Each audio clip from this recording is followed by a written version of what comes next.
Позади 28 матчей в рамках континентальной хоккейной лиги. И перед дружиной Дмитрия Квартального стоит задача восстановить силы и отработать дальнейшую стратегию. Сейчас «Ак-Барс» только 4-й в Восточной конференции. Были мы нестабильны, в общем-то, в некоторых компонентах, в общем-то, и большинство где-то хромало, меньшинство. Вратари должны были чуть лучше сыграть. В общем, так что, были проблемы, которые нам надо улучшать, которые мы понимаем. Последние встречи прошли с разными результатами. Победы чередовались поражениями. Непростая была и встреча с «Автомобилистом». «Ак-Барсу» удалось вырвать победу только в заключительном периоде.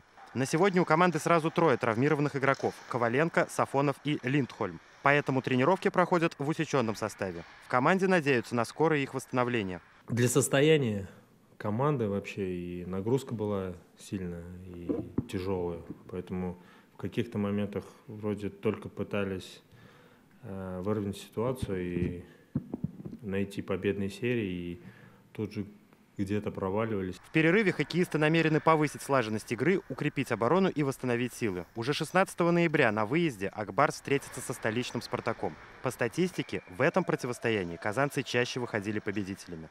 Тагир Валиди, Ильшат Мухаметов, ТНВ, Казань.